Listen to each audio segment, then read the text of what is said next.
morning to you.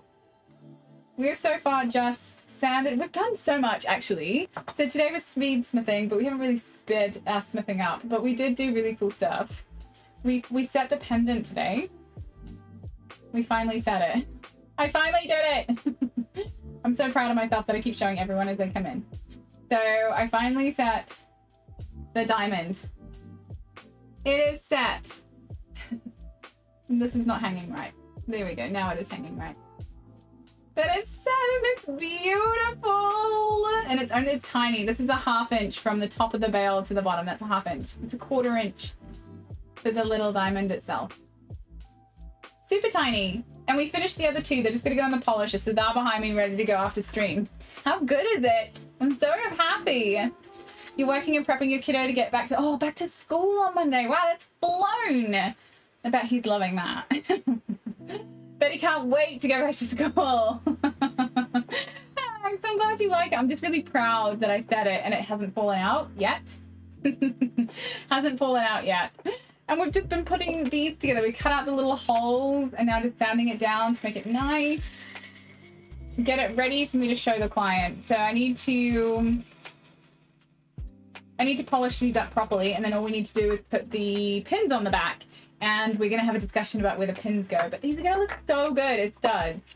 They're such a good size. Like, I'm really happy with these. She picked so well to make it a stud. It works better than I would have thought. Maybe that's hard to see, that side. I think that looks really good as a stud. It's a big one. It's definitely a big stud, but it works nicely. I like it. Even the prongs look great. Thanks! I'm a little nervous they'll come off. But it's in there. It's not moving. Nothing looks like it wants to move, so I think it's okay. I think it's gonna last. I'm proudly optimistic.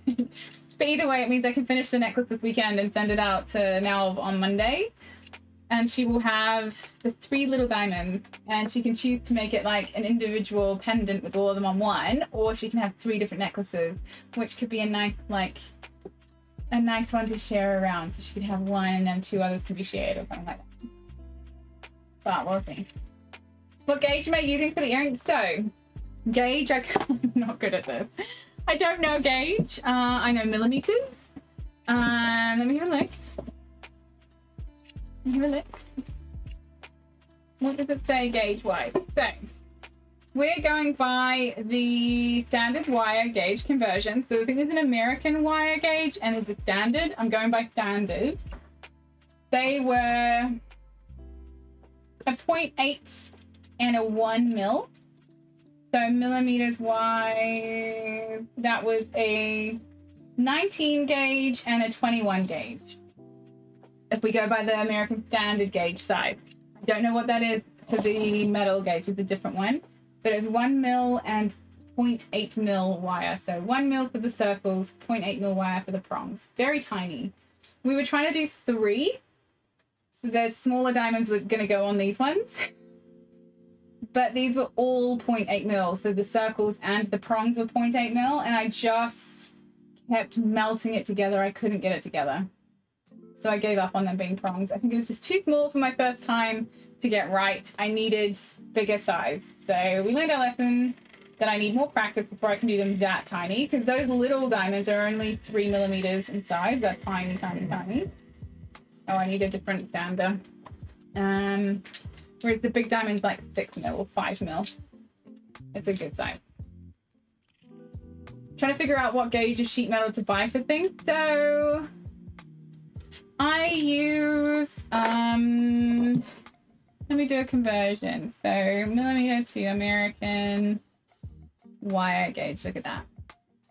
Oh wow, everything on my screen is massive font. I've like zoomed in like an old lady. Everything's too big. So what do I use? I use a thickness of 1/2 mil.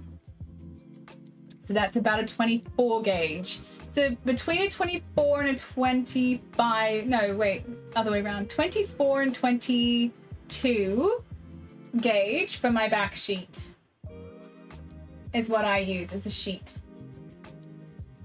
which is 0.5 millimeter.